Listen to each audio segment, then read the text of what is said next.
ನಮಸ್ಕಾರ ಮಕ್ಕಳೇ, ನಾನು ನಿಮ್ಮ ಸೋಷಿಯಲ್ ಸೈನ್ಸ್ ಸಮಾಜ ವಿಜ್ಞಾನದ ಶಿಕ್ಷಕ ಆದರ್ಶ್.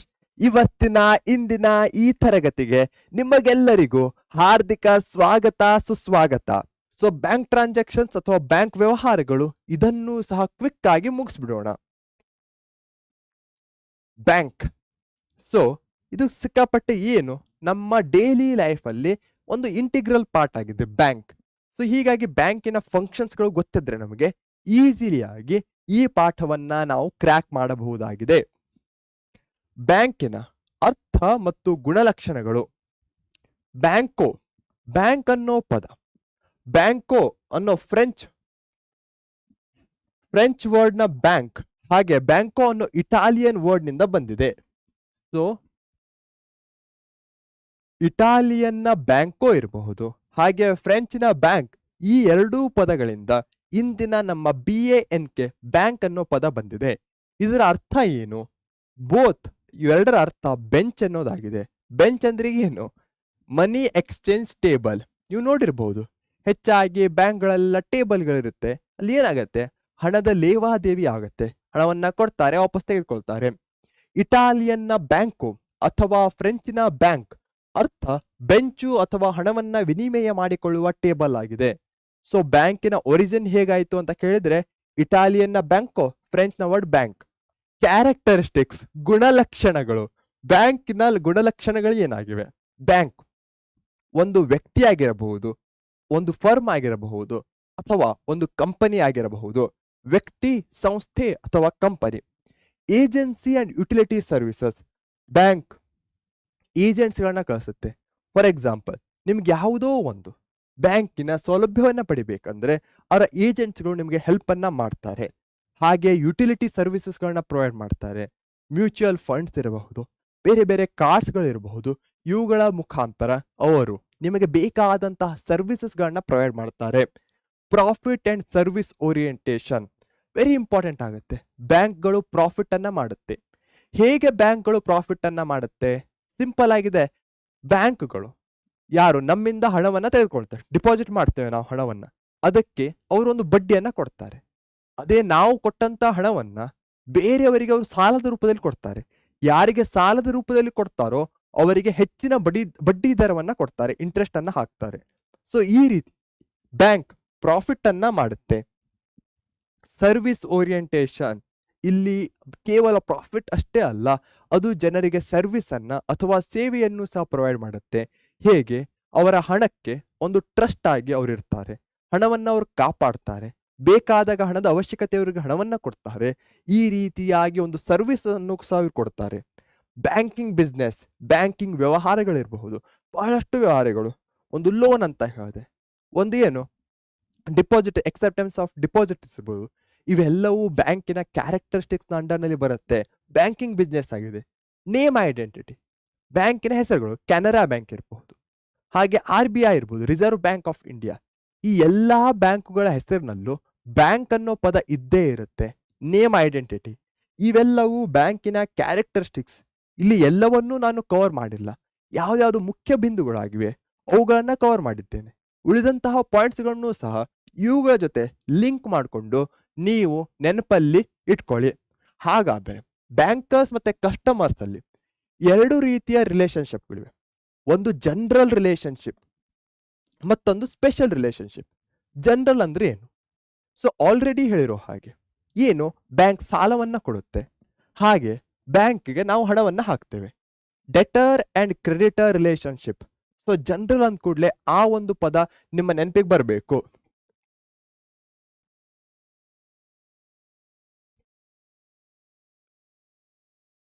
ಹಾಗೆ ಸಾಲಿಗ ಮತ್ತು ಸಾಲಗಾರನ ಸಂಬಂಧ ಜನರಲ್ ರಿಲೇಶನ್ಶಿಪ್ ಅಲ್ಲಿ ವೆರಿ ಇಂಪಾರ್ಟೆಂಟ್ ಆಗುತ್ತೆ. ಸ್ಪೆಷಲ್ ರಿಲೇಶನ್ಶಿಪ್ ಅಂದ್ರೆ ಏನು? ಇಲ್ಲಿ ಟ್ರಸ್ಟ್ ಅನ್ನೋದು ವೆರಿ ಇಂಪಾರ್ಟೆಂಟ್ ಆಗುತ್ತೆ. ಸ್ಪೆಷಲ್ ಅಂದ ಕೂಡಲೇ ಟ್ರಸ್ಟ್ ಅನ್ನೋ ಒಂದು ಪದ ನಿಮಗೆ ನೆನಪಿಗೆ ಬರಬೇಕು. ಯಾವ ಟ್ರಸ್ಟ್? ನಾವು ಕೊಟ್ಟಂತಹ ಹಣವನ್ನ ಅವರು ಸರಿಯಾಗಿ ನೋಡ್ಕೊಳ್ತಾರೆ ಅನ್ನೋ ಟ್ರಸ್ಟ್. ನಾವು ಮಾಡಿದಂತಹ ಸಿಗ್ನೇಚರ್ ಅದನ್ನ ಅವರು ಸರಿಯಾಗಿ ಇಟ್ಕೊಳ್ತಾರೆ ಅನ್ನೋ ಟ್ರಸ್ಟ್. ಸೊ ಇಂತಹ ಟ್ರಸ್ಟ್ ಸಹ ಈ ಸ್ಪೆಷಲ್ ರಿಲೇಶನ್ಶಿಪ್ ನ ಅಂಡರ್ನಲ್ಲಿ ಬರುತ್ತೆ. ಜನರಲ್ ರಿಲೇಶನ್ಶಿಪ್ ಅಲ್ಲಿ ಡೆಟರ್ ಅಂಡ್ ಕ್ರೆಡಿಟರ್ ಬಂದ್ರೆ, ಸ್ಪೆಷಲ್ ರಿಲೇಶನ್ಶಿಪ್ ಅಲ್ಲಿ ಟ್ರಸ್ಟ್ ಅನ್ನೋ ಫ್ಯಾಕ್ಟರ್ ವೆರಿ ಇಂಪಾರ್ಟೆಂಟ್ ಆಗುತ್ತೆ. Types of bank accounts, bank ಖಾತೆಗಳ ವಿಧಗಳು. ಸೊ ಇಲ್ಲಿ ಟೈಪ್ಸ್ ಆಫ್ ಬ್ಯಾಂಕ್ಸ್ ಮತ್ತೆ ಟೈಪ್ಸ್ ಆಫ್ ಬ್ಯಾಂಕ್ ಅಕೌಂಟ್ಸ್, ಇವುಗಳಲ್ಲಿ ನೀವು ಡಿಫರೆನ್ಸಸ್ ಅನ್ನ ತಿಳ್ಕೊಳ್ಬೇಕು. ಬ್ಯಾಂಕ್ ಅಕೌಂಟ್ಸ್ ನ ಟೈಪ್ಗಳು ಒಟ್ಟು 4 ಬ್ಯಾಂಕ್ ಅಕೌಂಟ್ಸ್ಗಳು ಬರುತ್ತೆ. ಒಂದು ಸೇವಿಂಗ್ಸ್, ಹೆಸರಲ್ಲೇ ಇದೆ ಉಳಿತಾಯ, ಸೇವಿಂಗ್ಸ್ ಅನ್ನ ಮಾಡೋದು.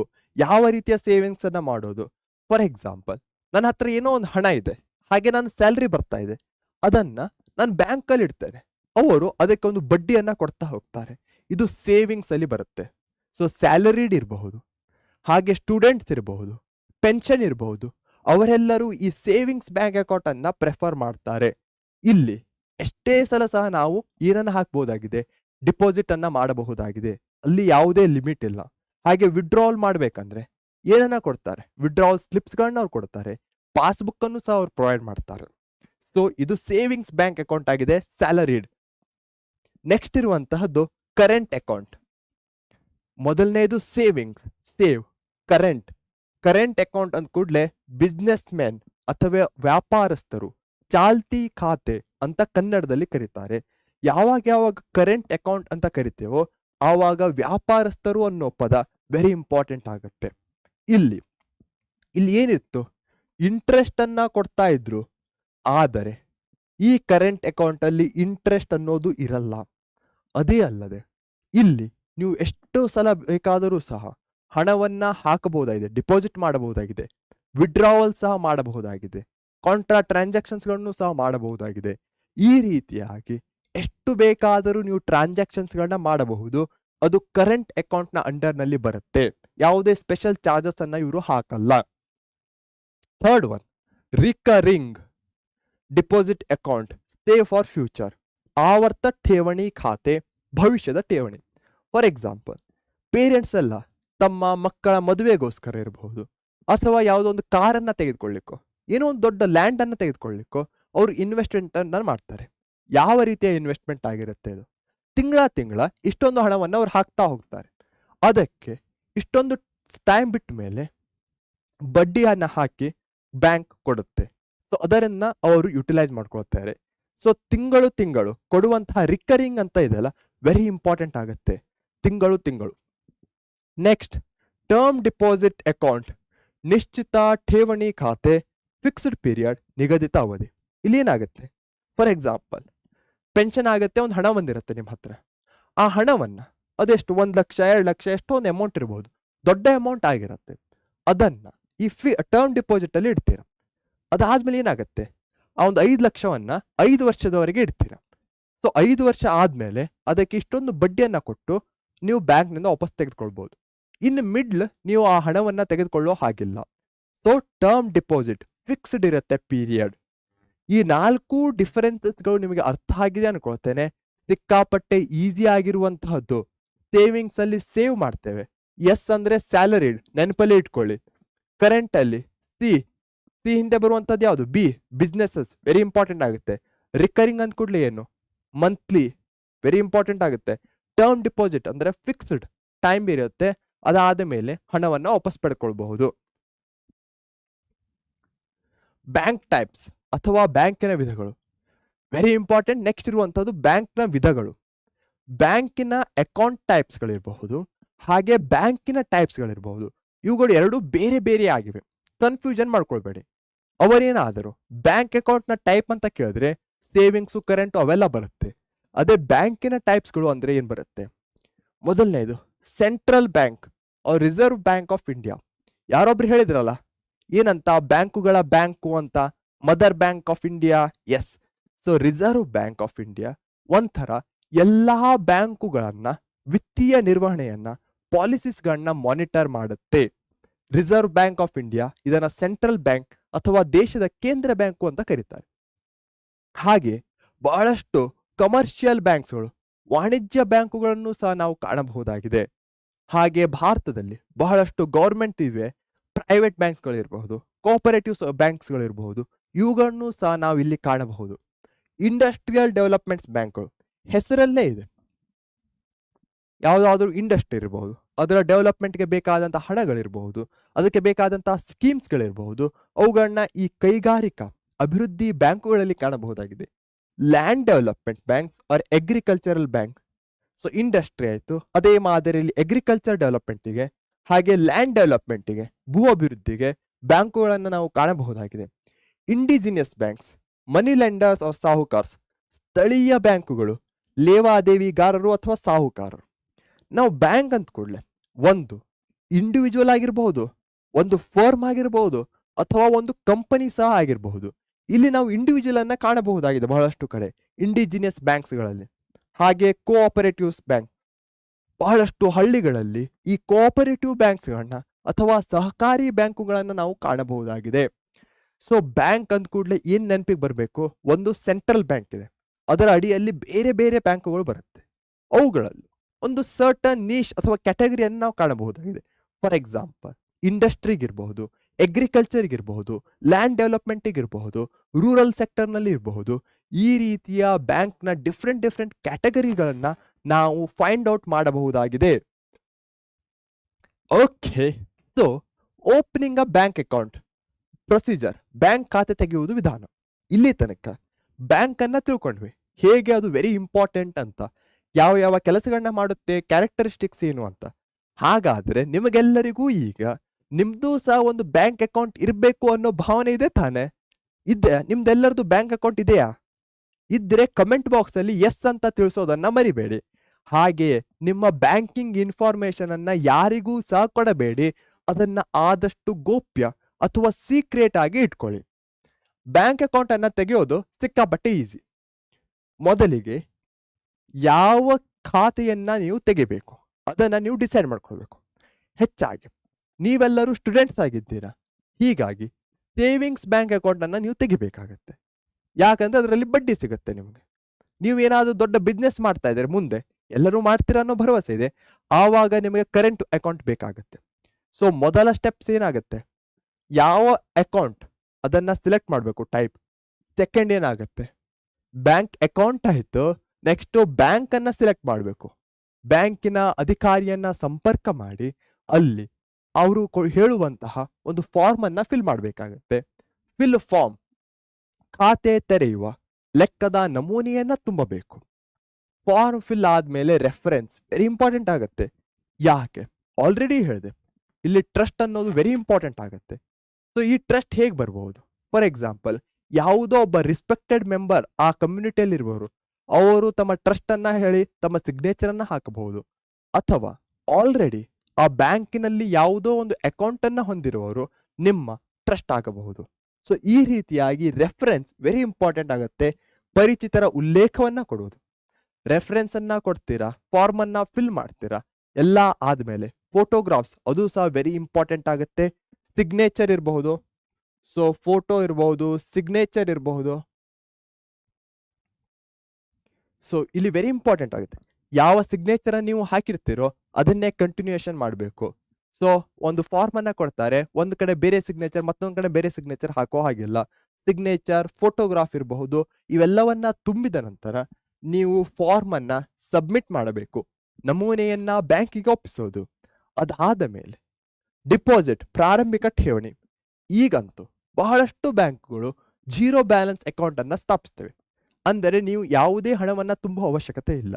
ಆದರೆ ಬಹಳಷ್ಟು ಕಡೆ ಡಿಪಾಸಿಟ್ ಅಥವಾ ಪ್ರಾರಂಭಿಕ ಠೇವಣಿಯನ್ನ ಬ್ಯಾಂಕ್ನಲ್ಲಿ ಇಡಬೇಕಾಗತ್ತೆ.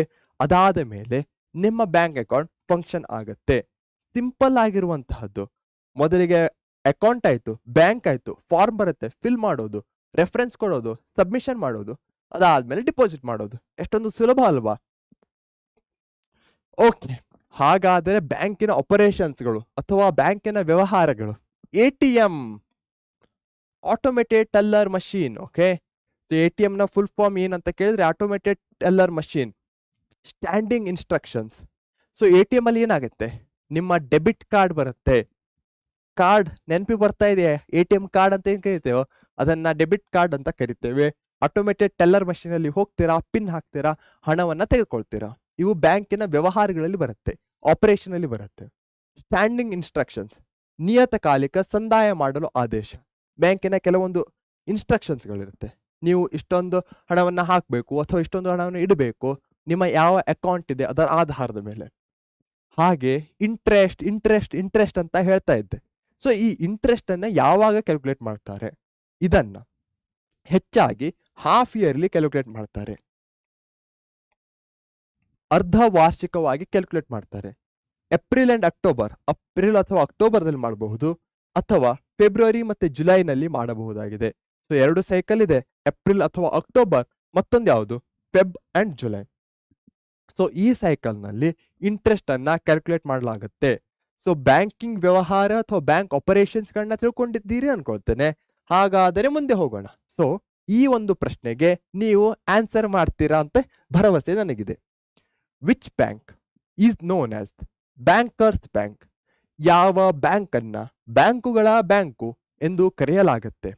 IDBI, reserve bank, ICICI, NABARD. 1 ಮಾರ್ಕಿಗೆ ಏಪ್ರಿಲ್ 2015ರಲ್ಲಿ ಬಂದಿರುವಂತಹ ಪ್ರಶ್ನೆ. ಸಿಂಪಲ್ ಆಗಿರುವಂತಹದ್ದು, ಬಹಳಷ್ಟು ಬಾರಿ ಡಿಸ್ಕಸ್ ಮಾಡಿದ್ದೇನೆ. ನಿಮ್ಮ ಆನ್ಸರ್ಗೋಸ್ಕರ ಕಾಯ್ತಾ ಇದ್ದೇನೆ. Tick tick 3, tick tick 2, tick tick 1, tick tick 0.5, tick tick 0.1. Here is the answer. B. Reserve bank of India. ಭಾರತೀಯ ರಿಸರ್ವ್ ಬ್ಯಾಂಕ್ ಅನ್ನ ಬ್ಯಾಂಕರ್ಸ್ ಬ್ಯಾಂಕ್ ಅಂತ ಕರೀತಾರೆ. ನೆಕ್ಸ್ಟ್ ಮತ್ತೊಂದು MCQ ಬರ್ತಾ ಇದೆ. Okay, the bank account that is best suitable for business men. ಉದ್ಯಮಗಳಿಗೆ ಅತ್ಯಂತ ಸೂಕ್ತವಾದ ಬ್ಯಾಂಕ್ ಖಾತೆ ಯಾವುದು? ಸೇವಿಂಗ್ಸ್ ಉಳಿತಾಯ, ಕರೆಂಟ್ ಚಾಲ್ತಿ, ರಿಕರಿಂಗ್ ಆವರ್ತ ಠೇವಣಿ, ಟರ್ಮ್ ಡಿಪಾಸಿಟ್ ನಿಶ್ಚಿತ ಠೇವಣಿ. ಈ ಪ್ರಶ್ನೆಗೆ ಯಾವುದು ಸರಿಯಾದ ಉತ್ತರ? Tick tick. ಕರೆಕ್ಟ್ ಬಂತು ಆನ್ಸರ್. ಎಸ್, ಕರೆಂಟ್ ಅಕೌಂಟ್ ಅಥವಾ ಚಾಲ್ತಿ ಖಾತೆ. ಸಿ. ಸೊ ಸಿದ ಹಿಂದಿರುವಂಥದ್ದೇನು? ಬಿ. ಸೊ ಆ ರೀತಿಯಲ್ಲೂ ಸಹ ನೆನಪಲ್ಲಿ ಇಟ್ಕೊಳ್ಬಹುದು. ಬಿಸ್ನೆಸ್ ಮ್ಯಾನ್ ಅಂದ್ಕೊಡ್ಲೆ ಕರೆಂಟ್ ಅಕೌಂಟ್. ಎಲ್ಲರೂ ಕರೆಕ್ಟ್ ಆಗಿ ಆನ್ಸರ್ ಅನ್ನ ಮಾಡಿದ್ದೀರಾ? ಇನ್ನು ಡೌಟ್ಸ್ ಇರಲಿಲ್ಲ ತಾನೆ?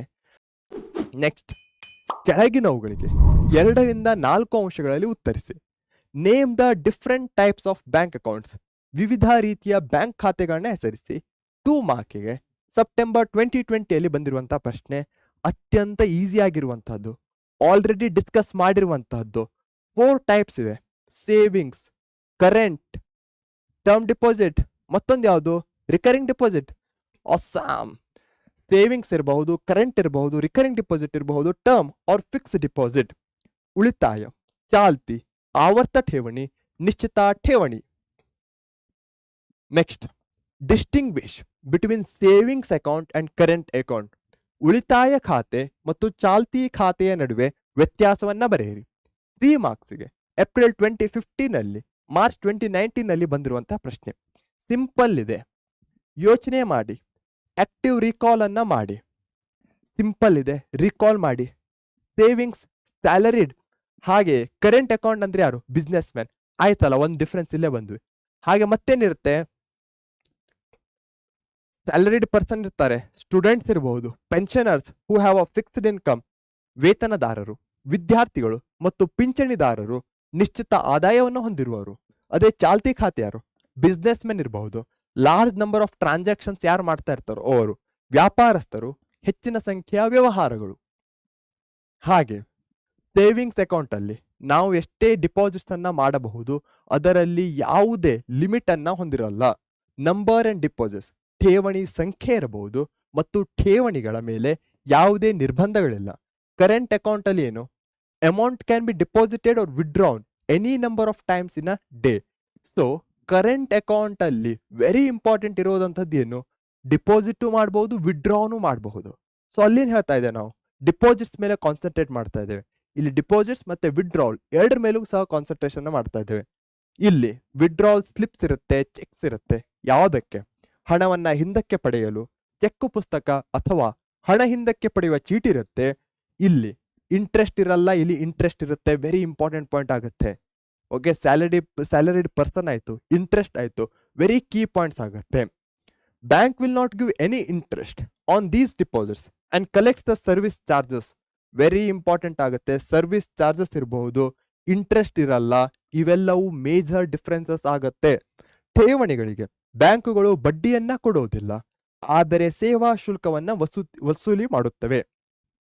Mention the financial services provided by the post office. ಇಲ್ಲಿ ತನಕ ಬ್ಯಾಂಕ್ ಬ್ಯಾಂಕ್ ಬ್ಯಾಂಕ್ ಅಂತ ಹೇಳ್ತಾ ಇದ್ವಿ. ಈಗ ಪೋಸ್ಟ್ ಆಫೀಸ್ಗಳು ಬರ್ತಾ ಇದೆ.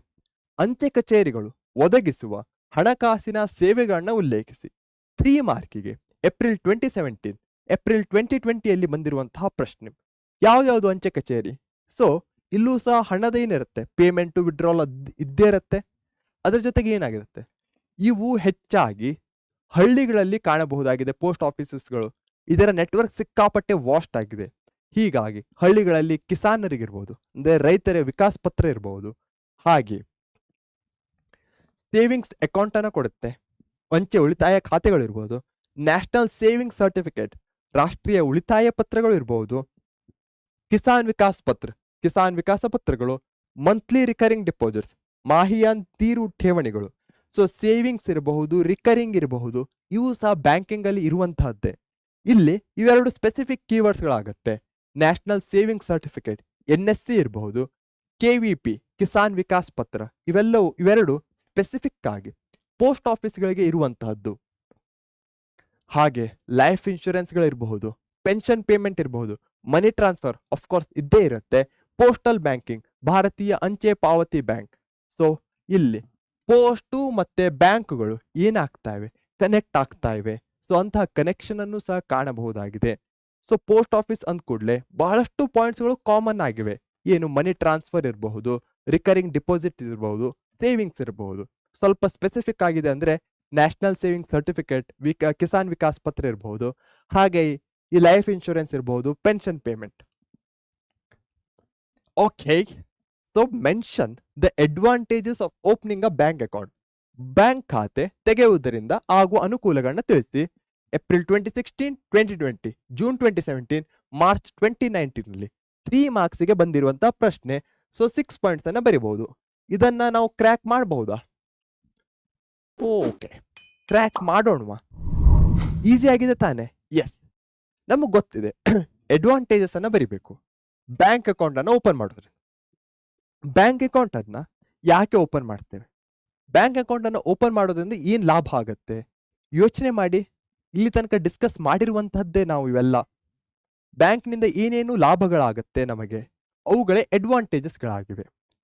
ಪಾಯಿಂಟ್ ಅನ್ನ ರೀಕಾಲ್ ಮಾಡಿ. ನಾನು ಯಾವುದೇ ಹಿಂಟ್ ಅನ್ನ ಕೊಡಲ್ಲ, ಯಾಕಂದ್ರೆ ಆಲ್ಮೋಸ್ಟ್ ಲಾಸ್ಟಿಗೆ ಬಂದಿದ್ದೇವೆ.